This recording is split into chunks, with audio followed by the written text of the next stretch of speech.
नमस्कार विद्यार्थी मित्रांनो, अभ्यास अलर्ट या आपल्या यूट्यूब चॅनलवरती आपलं स्वागत आहे. तर विद्यार्थी मित्रांनो, आज आपण पाहणार आहोत 23 जून 2026च्या अत्यंत महत्त्वाच्या चालू घडामोडी.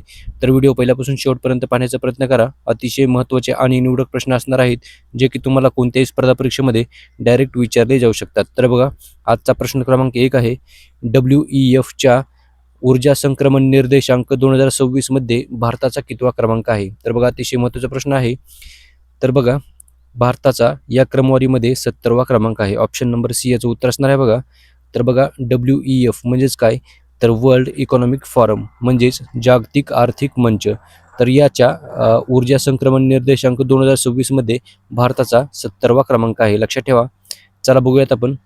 तर बघा, WEF म्हणजेच वर्ल्ड इकॉनॉमिक फॉरमच्या एनर्जी ट्रान्झिशन इंडेक्स 2026 मध्ये भारताचा 70वा क्रमांक लागला आहे. ओके, तर लक्षात ठेवा. तर भारताने मागील वर्षाच्या तुलनेमध्ये 2 स्थानांनी सुधारणा केलेली आहे. तसेच बघा, भारत हा ETI 2026 मधील सर्वाधिक प्रगती करणाऱ्या देशांपैकी एक ठरलेला आहे.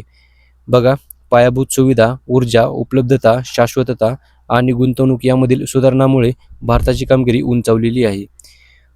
तर बघा, या निर्देशांकामध्ये स्वीडन, फिनलंड आणि डेन्मार्क ही अनुक्रमे पहिल्या 3 स्थानावर देश आहेत. लक्षात ठेवा. चला पुढचा प्रश्न बघूयात आपण. प्रश्न क्रमांक 2 आहे बघा.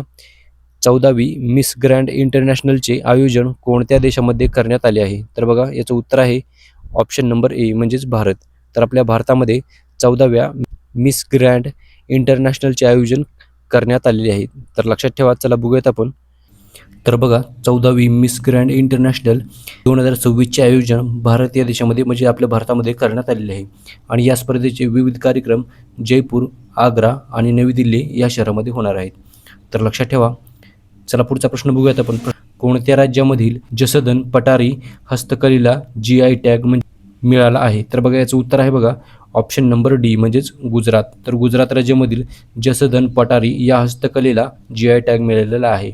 चला बघूयात आपण. तर बघा, गुजरातच्या राजकोट या जिल्ह्यामधील जसदन येथे तयार होणाऱ्या पारंपरिक लाकडी सजावटी पेटीला जसदन पटारी म्हणतात आणि त्यालाच 2026 मध्ये GI टॅग मिळालेला आहे. लक्षात ठेवा. चला पुढचा प्रश्न बघूयात आपण. प्रश्न क्रमांक 4 आहे बघा. नशामुक्त भारत अभियान कोणत्या मंत्रालयाच्या अंतर्गत राबवण्यात येणार आहे? तर बघा, याचं उत्तर असणार आहे सामाजिक न्याय आणि सक्षमीकरण मंत्रालय. ऑप्शन नंबर ए याचं उत्तर असणार आहे बघा. तर सामाजिक न्याय आणि सक्षमीकरण मंत्रालयाच्या अंतर्गत नशामुक्त भारत अभियान राबवण्यात येणार आहे. लक्षात ठेवा. तर चला बघूयात आपण. तर बघा, नशामुक्त भारत अभियान हे भारत सरकारच्या ministry of social justice and empowerment अंतर्गत राबवले जाते. आणि बघा, हे अभियान 15 ऑगस्ट 2020 रोजी सुरू करण्यात आले आहे. याचा उद्देश आहे बघा, अंमली पदार्थाच्या व्यसनाबाबत जनजागृती करणे आणि व्यसनमुक्त भारत घडवणे हा याचा मुख्य उद्देश आहे. चला पुढचा प्रश्न बघूयात आपण. प्रश्न क्रमांक 5 आहे बघा. 26वी वरिष्ठ आशियाई तलवारबाजी स्पर्धा 2026 कोठे आयोजित करण्यात आली आहे? तर बघा, याचे आयोजन झाले आहे दिल्ली या शहरामध्ये. तर लक्षात ठेवा. चला बघूयात आपण. बघा, 2026 मध्ये 26वी वरिष्ठ आशियाई तलवारबाजी स्पर्धा म्हणजेच 26वी सिनियर एशियन फेन्सिंग चॅम्पियनशिप 2026चे आयोजन भारतामधील नवी दिल्ली येथे करण्यात आलेले आहे. आयोजन भारतातले नवी दिल्ली या ठिकाणी करण्यात आले आहे. तर बघा, ही जी स्पर्धा आहे ती 19 ते 24 जून 2026 दरम्यान भारत मंडपम नवी दिल्ली येथे आयोजित होत आहे. तर लक्षात ठेवा. आणि भारतामध्ये प्रथमच या स्पर्धेचे यजमानपद भूषवलेले आहे. म्हणजेच भारतामध्ये प्रथमच ही स्पर्धा होत आहे.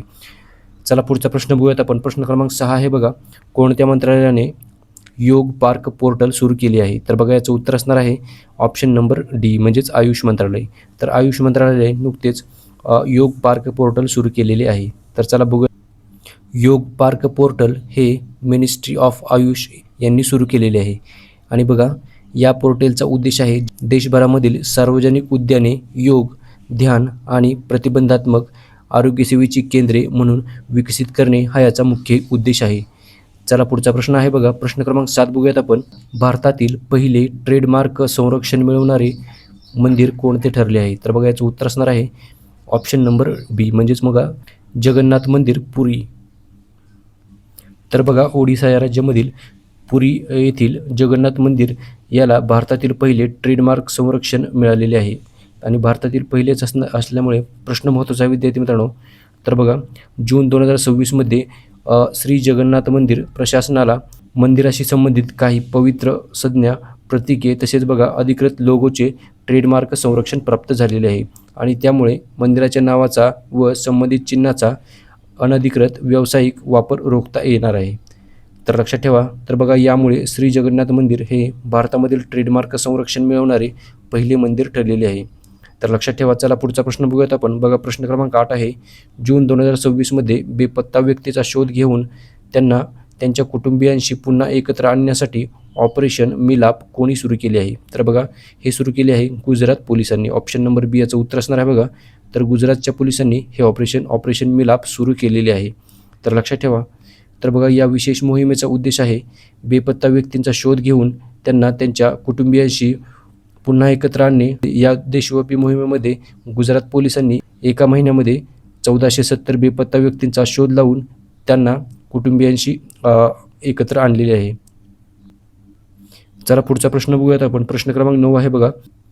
कोणत्या व्याघ्र प्रकल्पाखाली भारताचा पहिला 8 पदरी बोगदा बांधला जात आहे? तर बघा याचं उत्तर असणार आहे मुकुंद्रा हिल्स व्याघ्र प्रकल्प. ऑप्शन नंबर बी याचं उत्तर असणार आहे बघा. तर बघा मुकुंदा हिल्स व्याघ्र प्रकल्पाखाली भारताचा पहिला 8 पदरी बोगदा बांधला जात आहे. तर लक्षात ठेवा भारतातील पहिलाच असल्यामुळे प्रश्न महत्त्वाचा आहे. तर बघा भारताचा पहिला 8 पदरी म्हणजेच 8 लेन बोगदा राजस्थान या राज्यामधील मुकुंदरा हिल्स व्याघ्र प्रकल्प बघा अंतर्गत दिल्ली मुंबई द्रुतगती मार्गावरती बांधण्यात आला आहे. तर लक्षात ठेवा मार्ग आहे बघा दिल्ली मुंबई द्रुतगती मार्ग. तसेच बघा हा सुमारे 4.9 लांबीचा ट्विन ट्यूब बोगदा असून वन्यजीवांना अडथळा न आणता वाहतूक सुलभ करण्यासाठी त्याची रचना करण्यात आलेली आहे. तर लक्षात ठेवा. चला पुढचा प्रश्न आहे बघा. प्रश्न क्रमांक 10 बघूयात आपण. शेवटचा आणि महत्त्वाचा प्रश्न आहे. जागतिक संगीत दिन आणि जागतिक जलविज्ञान दिन दरवर्षी आपण केव्हा साजरा करतो? तर बघा याचं उत्तर आहे बघा 21 जून. बघा ऑप्शन नंबर सी याचं उत्तर असणार आहे. तर जागतिक संगीत दिवस आणि जागतिक जलविज्ञान दिवस दरवर्षी आपण 21 जून रोजी साजरे करतो. ओके. तर लक्षात ठेवा. तर चला बघूयात आपण. बघा जागतिक संगीत दिवस.